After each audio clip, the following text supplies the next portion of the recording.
నమస్తే, నేను Keshav. Welcome to Suman TV. కూటమి ప్రభుత్వం ఏర్పడి 7 నెలలు పూర్తవుతుంది. 7 నెలల్లోనే లక్షల కోట్ల ఇన్వెస్ట్మెంట్లు వస్తున్నట్టుగా ప్రకటనలు, అలానే ప్రధానమంత్రి వరుస పర్యటనలు, ప్రారంభోత్సవాలకి శంకుస్థాపనలకు కూడా ఎక్కడ ఎడతెరిపి లేని వాతావరణం కనిపిస్తుంది. ఇంత వేగంగా 7 నెలల్లో పనులు జరగడానికి కారణం ఏంటి? ఎన్డీఏ ప్రభుత్వం కేంద్రంలో రాష్ట్రంలో ఏర్పడడమే కలిసి వచ్చిందా, లేక కూటమి ప్రభుత్వ పెద్దలు చేస్తున్నటువంటి ప్రయత్నాల వలన సాధిస్తున్నటువంటి విజయమా? విశ్లేషించేటువంటి ప్రయత్నం చేద్దాం. మనతో పాటు అనలిస్ట్ చంద్ర శ్రీనివాస్ గారు. చంద్ర శ్రీనివాస్ గారు నమస్కారం. నమస్కారం అండి. కూటమి ప్రభుత్వం ఆంధ్రప్రదేశ్లో ఏర్పడి 7 నెలలు నడుస్తుంది. అంటే ఇప్పుడు 7 నెలలు అనేది చాలా చిన్న సమయం. సాధారణంగా ఏంటంటే గవర్నమెంట్ మారినప్పుడు కనీసం ఒక 5-6 నెలలు పాత గవర్నమెంట్ చేసినటువంటి వ్యవహారాలను చక్కబెట్టడం, వాటిని సర్దుబాటు చేయడం, అందులో ఉన్న లోటుపాట్లు వెతుక్కోవడం, వీటి మీద సరిపోద్ది సమయం. కానీ ఈ 6-7 నెలల్లోనే లక్షల కోట్ల ఇన్వెస్ట్మెంట్లు, కంపెనీలు, పెద్ద పెద్ద కంపెనీలకు సంబంధించిన అనౌన్స్మెంట్లు వస్తున్నాయి. ఒకవైపు ప్రధానమంత్రి వచ్చి శంకుస్థాపనలు, ప్రారంభోత్సవాలు కూడా చేస్తున్నారు. పాత పనులకేమో ప్రారంభోత్సవాలు జరుగుతున్నాయి, కొత్త పనులకి శంకుస్థాపనలు జరుగుతున్నాయి. 1,00,000 కోట్ల పరిశ్రమ అనేది చాలా చిన్నగా వినిపిస్తుంది ఈరోజు ఆంధ్రప్రదేశ్లో. ఏం జరుగుతుంది? చంద్రబాబు నాయుడు గారికి ఉన్న అనుభవం, పవన్ కళ్యాణ్ గారికి ఉన్న నిబద్ధత, వీళ్ళిద్దరు కలిసి 164 సీట్లు, 21 ఎంపీలు వచ్చారు. సెంటర్లో కూడా అధికార పార్టీ ఎన్డీఏ ఈ కూటమి మూడోసారి అధికారంలో రావడానికి వీళ్ళిద్దరే కీలకమైన పాత్ర. కాబట్టి 4.5 దశాబ్దాల అనుభవం, 14 సంవత్సరాలు సీఎంగా చేశాడు, 8 సార్లు ఎమ్మెల్యేగా చేశారు. ఆయన చూసి వచ్చేవాళ్ళు చాలామంది ఉంటారు. ఇది కోట కూడా ఎట్టగట్టారు, బలమైన కోట నిర్మించారు. ఈ బలమైన కోటని బద్దలు కొట్టాలని చెప్పి జగన్మోహన్ రెడ్డి గారితో పాటు వాళ్ళ మంత్రులు, మాజీ మంత్రులు రకరకాల ప్రయత్నం చేస్తారు. ఈ లా అండ్ ఆర్డర్ ఎక్కడికి వెళ్ళిపోయిందని చెప్పి, అత్యాచారాలు జరుగుతుందని చెప్పి రాష్ట్రపతి పాలన పెట్టాలని ఢిల్లీ వెళ్ళారు. వాళ్ళగాల ఇక్కడికి వచ్చి నెల రోజులకే సరే ఇప్పుడు 7 నెలలు అయిపోయింది. వీళ్ళు ఊహించలా. వీళ్ళు పరిపాలించిన 5 సంవత్సరాల్లో అస్తవ్యస్తం అయిపోయి రాక్షస పాలన అంటారు కొంతమంది. అమరావతి పూర్తి కాల, 3 రాజధానులు 3 రాజధానులు పూర్తి కాల, పోలవరం ఆంధ్రుల జీవనాడి పూర్తి కాల. సరే ఇక వ్యవస్థలన్నీ కూడా నిర్వీర్యం అయిపోయినాయి. మనకు తెలుసు, ఇసుక దందా, మైనింగ్ మాఫియా, తర్వాత గంజాయి, అక్రమ మద్యం, రకరకాల ఇది జాబ్ క్యాలెండర్ వదిలేశారు గాలికి. అది ఇదివరకు వచ్చే వార్తలన్నీ అవే ఉండేవి, గంజాయి అక్రమ వీటి మీద కనబడే ఉండేవి. కానీ ఇప్పుడు అన్ని ప్రాజెక్టులు, ఇన్వెస్ట్మెంట్లు, కంపెనీలు, అఫీషియల్స్ టూర్స్ వీటి మీద నడుస్తుంది. మరి ఎందుకు వస్తున్నాయి అంటే నాయకత్వం మీద నమ్మకం. గత 5 సంవత్సరాల నాయకత్వం మీద నమ్మకం లేకపోవడం, వాళ్ళు సొంతంగా ఎవరు ఎమ్మెల్యేలు, మంత్రులు వాళ్ళే సంపాదించుకోవడం తప్పితే ప్రజల్ని పాలన గాలికి వదిలేశారు.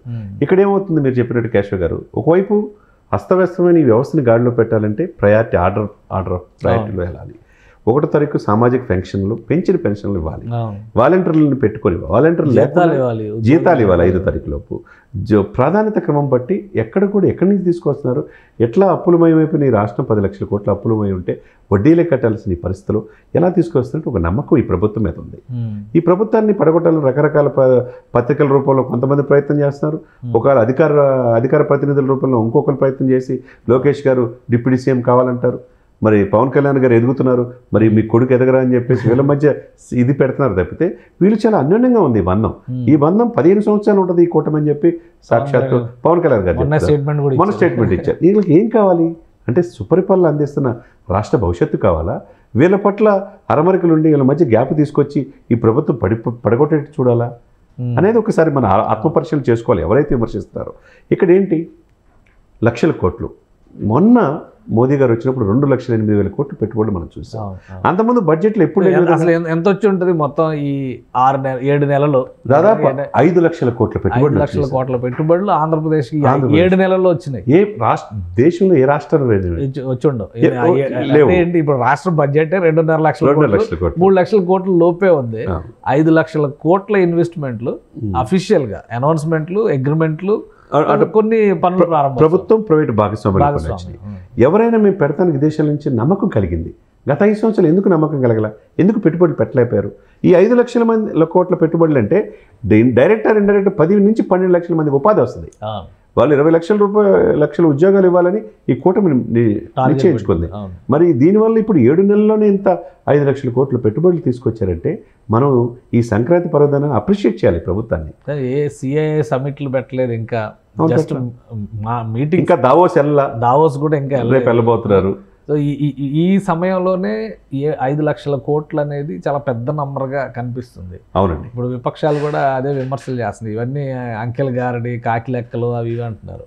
సో ఏ అంశాలు కలిసి వచ్చినాయి ఆంధ్రప్రదేశ్కి ఇంత పెద్ద ఎత్తున ఇన్వెస్టర్స్ తరలి రావడానికి ప్రధానమైన కారణాలు ఏంటి? ప్రధానమైన కారణం రెండే అండి. అపారమైన అనుభవం, పరిపాలన మీద పట్టు, ఎక్కడ ఎవరిని ఈయన మాట చెప్తే ఈయన మాట అంటే వేదం, ఈయన నమ్మొచ్చు అని 14 సంవత్సరాలు సీఎంగా చూసి సైబరాబాద్నే హైదరాబాద్ నిర్మించిన చంద్రబాబు నాయుడు గారిని. 2 ఈయన పవన్ కళ్యాణ్ కొరకున్న నిబద్ధత, అంటే కమిట్మెంట్, ప్రజలకు ఏదో నిరంతరం చేయాలనే తపన. ఆయన రాజకీయాల్లో ఎక్కడ గెలవక ముందే కోట్లాది రూపాయలు ప్రజలకు ఇచ్చాడు. ఇప్పుడు పరిపాలన మీద ఆయన డిప్యూటీ సీఎం కూర్చోబెట్టినప్పుడు మోదీ గారు మనసు పొందింది మనం చూసాం. పార్లమెంట్ సాక్షిగా ఈయన పవన్ గారు తుఫాన్ అంటే వెనువెంటనే ప్రాజెక్టులు 25,000 కోట్ల జలజీవన మిషన్ వీళ్ళు మ్యాచింగ్ గ్రాంట్ అయిపోతే ఆగిపోయింది గత 5 సంవత్సరాలు మీరు చూశారు. వెనువెంటనే తీసుకురాగలిగారు. పనికి ఆహార పని దినాలు పెంచుకోగలిగారు. 13,336 గ్రామాల్లో గ్రామ సభలు పెట్టారు. ఎప్పుడు లేని విధంగా 12,500 మినీ గురుకులాలు ఫస్ట్ టైం గోకులాలు తీసుకొచ్చారు. మరి ఎందుకు వీళ్ళు తీసుకురాలేకపోయారు? అభివృద్ధిని మాటన, సంక్షేమం మాటన అభివృద్ధిని మర్చిపోయారు, బట్టన్ నొక్కారు. బట్టన్ నొక్కాం కదా మనకు సీట్లు 150 నుంచి 175 వస్తాయి అనుకున్నారు. ఇలా ఆ ట్రాన్స్లో నుంచి, ఆ భ్రమలో నుంచి, ఆ ఇల్యూజన్లో నుంచి 11 సీట్లకే పరిమితం చేశారు. కానీ ఇంత మీరు స్ట్రాంగ్గా ఉంది అని చెప్తున్నారు. జగన్మోహన్ రెడ్డి గారు మొన్న పులివెందులు వెళ్ళి ఆయన ఒక ఆఫీసర్ను పిలిచి 2 నెలల ఈ ప్రభుత్వం ఉండేది గుర్తుపెట్టుకొని వార్నింగ్ ఇచ్చారంట. ఏంటి 2 నెలల్లో ఏదైనా అద్భుతం జరగబోతుందా? జగన్మోహన్ రెడ్డి గారు అంత కాన్ఫిడెన్స్గా ఉన్నారు. సరే, వాళ్ళు అంటే మిగతా వాళ్ళు కూడా 11 మందిలో కూడా చాలామంది 5-6 ఎమ్మెల్యేలు టీడీపీ జనసేన వైపు చూస్తున్నారని తెలుస్తుంది. మరి ఉన్న 10 మందిని కూడా కాపాడుకోవాలి కదా. ఈ లీడర్ 11వ వ్యక్తి జగన్మోహన్ రెడ్డి, వాళ్ళు ఒక ఆశ కలిగించాలి కదా. మన ప్రభుత్వం బాగుంది, రాబోయే రోజులు మనయే అని చెప్పే భావన వాళ్ళకి నింపాలి కదా. ఆ మేకపోతు గాంభీర్యం తప్పితే ఎక్కడ కూడా కనపట్ల.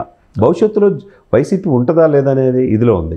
ఆ అవకాశాన్ని వాళ్ళ సిస్టర్ అందిపుచ్చుకునే పరిస్థితిలో ఉన్నారు. ముందు వాళ్ళ సిస్టర్ జగనన్న వదిలిన బాణం షర్మిల రూపంలో ఆయన ఎదుర్కోవాలి. వీళ్ళని ఎదుర్కొనే పరిస్థితి 164 సీట్లు 11 సీట్లకి ప్రధాన ప్రతిపక్ష హోదా కూడా కోల్పోయింది. జనంలో నమ్మకం క్రమేపీ సనగిలుగుతుంది. వీళ్ళు చెప్పే మాటలకి దేయాలు వేదాలు వల్లించినట్టుగా కనపడుతుంది. కాబట్టి ఈ పరిస్థితులు వీళ్ళని నమ్మే పరిస్థితిలో ఆంధ్రప్రదేశ్ ప్రజలు లేరు. ఇప్పుడు ట్రాన్స్పరెన్సీ కావాలి, పారదర్శకత కావాలి. 15,000 కోట్లు వచ్చి నిధులు వచ్చి ఆంధ్ర జీవనాడి పోలవరం పూర్తయితే 2027కి అది హర్షిస్తారు ప్రజలు. జాబులు సకాలంలో సంక్రాంతికి కూడా చాలా రిలీజ్ చేశారు, బిల్స్ రిలీజ్ చేశారు. పోలవరం నిర్వాసితులకు డబ్బులు రిలీజ్ చేశారు. కొంతమందికి పెన్షన్లు ఆగిపోయినటువంటి, అంటే ఈ ఏవైతే వీళ్ళు అమరావతికి సంబంధించి ఇస్తారో అవి రిలీజ్ చేశారు. సో ఇవన్నీ ఎక్కడి నుంచి సర్దుబాటు అవుతున్నాయి? ఇంత పెద్ద మొత్తాలు అప్పులు ఎక్కువ అవుతున్నాయని మళ్ళీ జగన్మోహన్ రెడ్డి గారే విమర్శిస్తున్నారు. మీరు అప్పులు తీసుకొస్తున్నారని. అవునండి. దీన్ని ఎలా? ఇప్పుడు అప్పులు 2.5 లక్షల కోట్ల అప్పులు చంద్రబాబు నాయుడు గారు దిగేటప్పుడు ఉంది. మరి ఈయన వచ్చేప్పుడు 2019-24 మధ్య 10.5 లక్షల కోట్లు అప్పు చేశాడు. అంటే 8 లక్షల కోట్లు అప్పు చేసాక మీరు బటన్ నొక్కారు. ఎవరి డబ్బు? ప్రజల డబ్బే. వీళ్ళ సొంత వ్యాపార సమస్యల నుంచి ఇవ్వాల. అది తీర్చాల్సిన బాధ్యత ఇప్పుడున్న ముఖ్యమంత్రి మీద ఉంటుంది. మరి ఇంత అప్పున్నా ఎందుకు ఎక్కడి నుంచి వస్తుంది? బ్యాంకులు ఎందుకు ఇస్తున్నారు? ప్రైవేటు భాగస్వాములు పెట్టుబడులు పెట్టడానికి ఎట్లా వస్తున్నారు? టూరిజం మేము పెడతామని ఎందుకు అంటున్నారు? తీర ప్రాంతం ఉండి 974 కిలోమీటర్ల ఇండస్ట్రీస్ పెడతామని ఎందుకు వస్తున్నారంటే వీళ్ళ మీద నమ్మకం. అప్పులున్నా వీళ్ళు చేయగలరు. కేంద్ర ప్రభుత్వం కూటమి ఇక్కడ అధికారంలో ఉంది. ఆంధ్రప్రదేశ్కి మంచి చూపుతూ ఉంది. ఏది కావాలంటే అడిగినా ఇచ్చే గుణం కేంద్రానికి ఉంది. మరి త్వరితగతిన పూర్తవుతుంది. పెద్ద సమస్య ఏం కాదు. ఇక్కడ ప్రతి రాష్ట్రం అప్పుల్లో ఉంటుంది. కానీ పథకాలు తెచ్చుకోవాలి, ఇండస్ట్రీస్ తెచ్చుకోవాలి, దాని ద్వారా ఉపాధికి అవకాశాలు కల్పించుకోవాలి, టూరిజం డెవలప్ చేసుకోవాలి. దానివల్ల ఆదాయం మెరుగు చేసుకుంటే, ఈ పోర్టుల్ని కనుక ఉపయోగించుకుంటే విదేశీ మార్గదర్శకం ఎక్కువ వచ్చే అవకాశం ఉంది. కాబట్టి ఇక్కడ ఏంటంటే ఈ ఆంధ్రప్రదేశ్ కింద వరం ఏంటంటే ఈ 3 పార్టీలు జనసేన, బీజేపీ, టీడీపీ కలిసి ఉన్నాయి. కాబట్టి అసలైన సంక్రాంతి అంటారు. అసలైన నిజమైన సంక్రాంతి ఆంధ్రప్రదేశ్ 3 ప్రాంతాల్లో ఉండి చేశారు అందరూ నాయకులు. 3 పార్టీలు అటు చంద్రబాబు నాయుడు గారు కుప్పం వెళ్ళి చక్కగా చేసుకోగలిగారు. ఇటు పవన్ కళ్యాణ్ గారు పూర్తిగా అటు పిఠాపురం, రాజమండ్రి, గురుకులాలు ఈ పాలన మీద దృష్టి పెట్టారు. అటు లోకేష్ గారు కావచ్చు, సత్యకుమార్ గారు కావచ్చు, బీజేపీ పురంధేశ్వరి కావచ్చు, వాళ్ళంతా వాళ్ళు చేసుకుంటున్నారు. ఎక్కడ అరమరికలు లేకుండా 7 నెలలు ఉందంటే ఇక రాబోయే 4 సంవత్సరాలు 5 నెలలు ఏ విధంగా ఉంటుందో వీళ్ళే చూసుకోవాలి. ఇంకా పెద్ద పెద్ద టార్గెట్లు ఉండే అవకాశం డెఫినెట్గా ఉంటాయి. ఇప్పటికే 7 నెలల్లోనే 5 లక్షల కోట్లు పెట్టుబడులు తేగలిగారు. రాబోయే రోజులు ఎన్ని లక్షల కోట్లు తీసుకొస్తారు? పోలవరం టైం బౌండ్ పెట్టారు 2027 కల్లా, 26-27 కల్లా పోలవరం అమరావతి 2 ఫస్ట్ ఫేజ్ పూర్తవుతుంది. ఆ నమ్మకం ప్రజల్లో కలిగింది. నిజమైన సంక్రాంతి మీరు అన్నట్టు అమరావతి ప్రజలకు ఈ దేశంలో రాజధాని ఏంది, రాజధాని లేని రాష్ట్రం ఏదైనా ఉందంటే ఆంధ్రప్రదేశే. అటువంటి బిక్కుబిక్కుమడిన ఈ పరిస్థితుల్లో వలస వెళ్ళిన వాళ్ళు కూడా తిరిగి వస్తున్నారు. సంక్రాంతి కుటుంబ సభ్యులతో చేసుకోగలుగుతున్నారు. ఈ ప్రభుత్వం మీద, ఈ కూటమి మీద ఒక నమ్మకం అనేది కలిగింది అనమాట. ఆ దిశగానే ఆంధ్రప్రదేశ్ ప్రభుత్వం మనం ఈ సంక్రాంతిని నిజమైన సంక్రాంతిగా గత 5 సంవత్సరాలు లేని విధంగా కుటుంబంతో పిల్ల పాపలతో ఈ ప్రభుత్వం మనకు చేయగలదనే భావన ఈ కూటమి కలిగించగలదు. రైట్. థ్యాంక్ యూ చంద్ర శ్రీనివాస్ గారు. ఇది ఆంధ్రప్రదేశ్లో కొత్తగా ఏర్పడినటువంటి ప్రభుత్వం 7 నెలలు గడిచేటువంటి సమయంలోనే 5 లక్షల కోట్ల రూపాయల వరకు ఇన్వెస్ట్మెంట్స్ అష్యూరెన్స్ తీసుకొచ్చింది. ఆల్రెడీ కొన్ని పనులు ప్రారంభమైనవి, కొన్ని ఒప్పందాలు పూర్తయినటువంటి దశలో ఉన్నాయి, మరికొన్ని చర్చల్లో ఉన్నాయి. మొత్తం మీద 7 నెలల్లో 5 లక్షల కోట్లు అనేది ఆంధ్రప్రదేశ్ ఆర్థిక స్వరూపాన్ని మార్చివేసేటువంటి ఒక నిర్ణయంగా రాబోయేటువంటి రోజుల్లో భవిష్యత్ తరాలకి ఆంధ్రప్రదేశ్లో ఆర్థిక వ్యవస్థని మరింత బలోపేతం చేసేందుకు కావాల్సినటువంటి ప్రాతిపదిక ఇప్పుడు సిద్ధమైంది. రాబోయేటువంటి 4 ఏళ్లలో కూటమి నాయకత్వం సమర్థంగా ముందుకెళ్తే ఖచ్చితంగా ఏపీ పురోగమించేటువంటి దిశగా నడుస్తుందని చంద్ర శ్రీనివాస్ గారు విశ్లేషిస్తున్నారు. ఇది special discussion. Keep watching. Suman టీవీలో మీ పర్సనల్ అండ్ బిజినెస్ ప్రమోషన్స్ కోసం కింది నెంబర్కి కాంటాక్ట్ చేయండి.